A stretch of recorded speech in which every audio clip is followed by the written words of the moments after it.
the key, Coach, in stopping a team that runs their quarterback 20, 30 times a game? Well, it's tough. They they do a really good job with that, and they have their whole offensive line back. So we're going to have some issues. We have to load the box up a little bit, bring a extra safety down in, and try to account for him. In terms of technique, it seems like when they're at their best, a lot of times it's just like they're building a wall, lean on it, take their 3 and 4 and go on.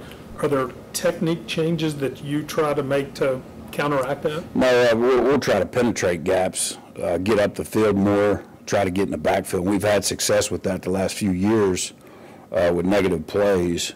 But the quarterbacks do a really good job. They're patient, and then when they find their seam, they'll go. I think Delton obviously runs a little better than Thompson, so we have to be ready for that. This would seem to be a tough matchup for Giovanni Stewart, his size. Maybe some of the double tight end stuff you'll see Texas or Oklahoma also. But is this a tough matchup with his size for the quarterback power stuff? Yeah, it is. It is, and so Shea and Exery will be called upon more, maybe a little more 4-down stuff as well. So yeah, we have to do a good job of mixing that up. And then when we do use him coming off edges and maybe blowing through gaps, that kind of stuff. Hot pass they use, you feel like you've defended it pretty well. I know it's, a lot of these coordinators say it stretches the rules a little bit with downfield blocking. You guys feel like you've defended it pretty well? I thought last year we defended it really well. And you have to pick and choose. Obviously, if you're in man coverage, that's the best thing to be in. If you're in any kind of zone and they do it and your linebackers get out of position, it's tough on the deep safety that's trying to get down off the roof to defend it. So, you know, you just have to pick and choose when you want to be in man and when you don't. Obviously, if a quarterback run, if you're in man coverage, you got 4 or 5 guys locked on running down the field and the quarterback breaks the line of scrimmage, and then you're in trouble. So, is it beneficial? I know when they had Klein, he was a tall kid. And does that help when you run that play, be able to see? Yeah, to be able to see over top. Thompson's not as big, obviously, so. And then the other thing, too, breaking them down, they haven't done as much of it. I don't know if the new coordinator has kind of scrapped it, but they will do some RPO stuff on the outsides. I think that helps the quarterbacks a little more out on the perimeter than throwing over the middle of the field. When you're preparing for a Bill Snyder team, what do you know you're always going to get, and then what's the biggest challenge? Well, they're going to be physical. They want to run the ball. They're not a team, I don't think, that's going to be in 4 and 5 wide and tempo you and like the rest of the Big 12. I think they're more, I think Hunter mentioned earlier, double tights, fullbacks, tight ends. Yeah, we're going to see a lot of things, and they're going to be physical and try to control possessions and the clock. You had mentioned that you told Shea that the Youngstown game wasn't any type of punishment, but a way to get Giovanni in there. But how has Shea responded the last week? Really well. He's had a good few days of practice, and he's ready to go. So I wouldn't hesitate at all to put him in. With Pat White and Steve Slayton going into the Schools Hall of Fame this weekend, just wondering if you have any memories of watching them and maybe your thoughts on what they mean to the program. I had a lot of good ones. Avon as well, so I was here with him. But all 3 of those guys, they were dynamic with the ball in their hand, and glad they were on our team. We didn't have to defend them. So the Louisville game sticks out more than any with Pat and Steve, and then probably the Sugar Bowl as well. Is it beneficial catching these guys on the front end of the conference schedule versus playing 4 spread teams, then going K-State for a week, and then back into the spread attack? Yeah, it does. And if you really look at Youngstown, a lot of the stuff Youngstown was doing, run game-wise, is a lot what K-State. So mobile quarterback that could run a little bit, so it's good carryover for our guys right now. More about the Hall of Fame guys. Avon was part of that transition from Don to Rich. What do you remember about him helping that transition to a different style of play, the way you guys wanted to play? Yeah, well, he was just a team guy coming from an eye with the fullback leading for him all the time to the one-back stuff that we were doing then. He was just a football player. It didn't matter, I don't think, system-wise what he was in and just the explosive plays he could make. And, he was really, really good. A lot of Kenny Bigelow's teammates really just rave about his positive attitude and how hungry he is pretty much every time he's on the field. How much has that helped your defense, and how much of a trickle-down effect have you seen that across your entire team? Yeah, it's helped a lot, just getting a mature guy in that's played football, and he's on his last chance. This is it for him, and he's put a lot of work in to get to this point, and I think it's helped that room so much, and not only the D-line, but the linebackers, the safeties, the corners.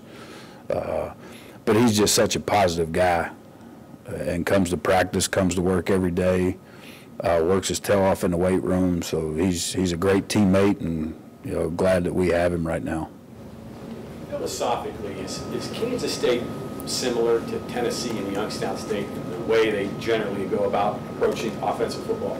Yeah, they're going to run the ball first and try to take shots, get you one-on-one outside, and double moves and different things like that. A lot of the stuff that we've been preparing for, just totally different than the rest of the Big 12, really.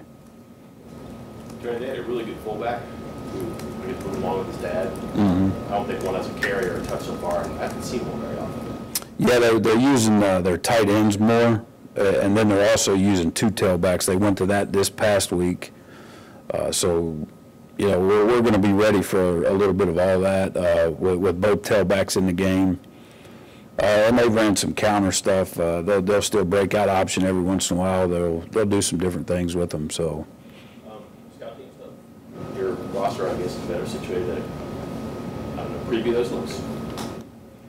Yeah, you're talking what we. Your scout offense against your defense. Mm-hmm. Tight ends, fullbacks, 7. Yeah, we have Beesjack and Bill, and we have Drummond, Joe Thomas. So we got a lot of guys that are able to help us and give us great looks. So it's been good. We may be short on wideouts once we get into the rest of the Big 12 schedule, but fullbacks and tight ends were pretty good right now with a lot of bodies. You would have thought, right? Yeah. How much pressure is on your linebackers to make the right call playing a team like K-State? Yeah, a bunch. And if you look back at last year, that was probably David Long probably played his best game as a Mountaineer last year at their place. He was all over the field, and Al played well. Tonkery played well. So we put a lot on those three last year, and they got it done. It scares me a little bit going into this game with inexperience at our Sam linebacker. Tonkery and David, they know what to expect, but those Sam linebackers, they're in for a whole nother, they haven't seen this kind of offense and the downhill run game that we're going to get, and with the extra hat with running their quarterback so much. So how important then does Drayvon become against an offense like that at the Spurs level? Yeah, very important, and Torres as well, Bandit. We have to use all those guys down in the box, and which is going to put a little more pressure on our corners, which is going to put a little more pressure on Kenny back at free. So we have to play assignment football. This is just like playing an option team. You have to make sure you do your job, because if you don't, they're going to kill you a quarterback run. In terms of bringing a junior college guy along, what was it? Could there have been a better scenario than getting Keith a bunch of snaps and then having an off week to reinforce and see him more on? Yeah, Keith is, obviously we're pretty high on him after the Youngstown game. We gave him player of the game. He's had a good week and a half of practice getting ready. I think his confidence is up right now. And to get to go against Marcus every day in practice, and David and Gary and TJ, I think it's really helped him. And, he's getting better and better as every day goes on. So we like where he's at. We think he's going to be a big part of what we do from here on out, and all four of those guys are going to play and play a bunch. So Is it almost like coaching two defenses to play Kansas State one week and Texas Tech the following week? And yeah, how difficult is that transition from one to the other? Well, it's difficult, and I would much rather play K-State now than 2 weeks from now. So just because we haven't seen that 4 and 5 wide stuff that we're about to run into the gauntlet here in the Big 12, but right now is the best time to play K-State. Coming off of what we've already seen, what we prepared for the last few weeks, and then going into this week, it's an easy transition. If we would have played Texas Tech before them, then I think it would have been a little more difficult. Tony, what's the toughest part of being a coordinator, just in general, not this game, just every game? So, pressure, no sleep, A lot of different things. I wish I could lose some weight, but that doesn't happen. I think, hell, I don't know what it is, but no, it's just, there's obviously good and bad with it. The bad part is when they don't play well, you take full responsibility on you, and it's, you know, the good is when they execute the game plan, and obviously when we win.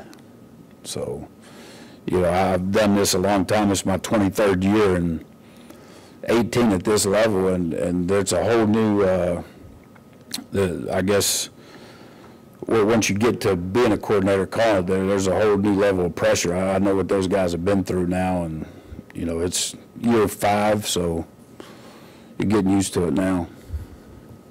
Dana was saying there's more similarities between these teams than you might think on the surface. To what extent do you see that? Well, I just think the physical part of it, you know, obviously 2 years ago, we ran the ball a bunch. We controlled the clock a bunch. We weren't as wide open. So I think that part of it, I think our discipline is much better.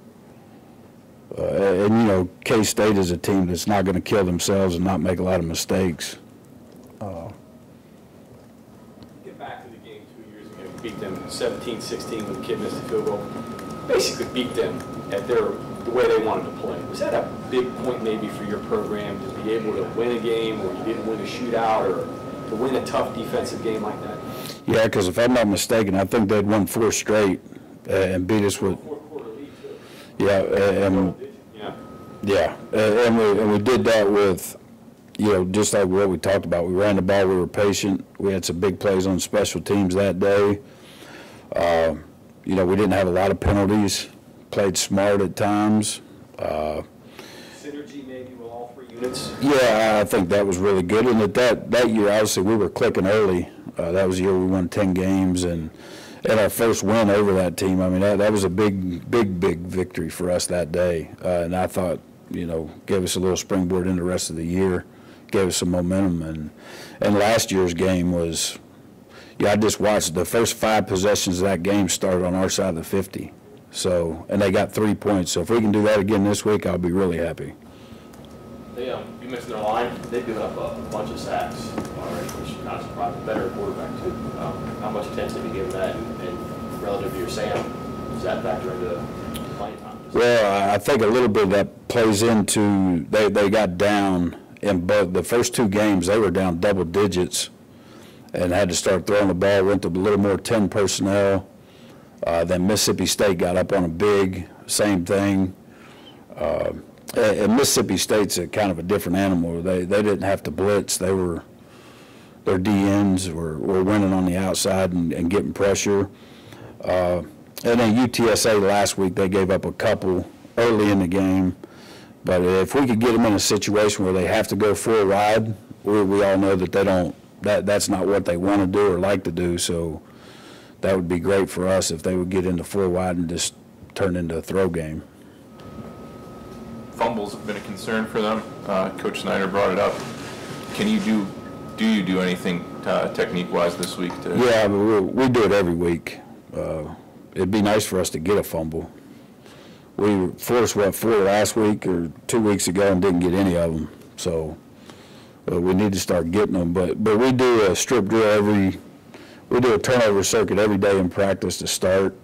So we'll continue to do that. At times, 34 he had 3 in the first game, lost 2 of them. So, you know, obviously our guys need to be aware and try to punch the ball at every opportunity we get. You mentioned possibly playing some more 4 down. How comfortable are you with that look now? Comfortable. Still, you know, don't know how people want to attack us. The one advantage that we lose when we go to 4 down, everybody does it. So teams are used to it. It's really not a big surprise for them. When we get into our stuff, it's different for people. So we'll kind of see how the game flows, see what we need to do. If we're struggling against the run, that's going to be my first go-to, is to get an extra big guy in and see what happens. Okay, thanks, Coach.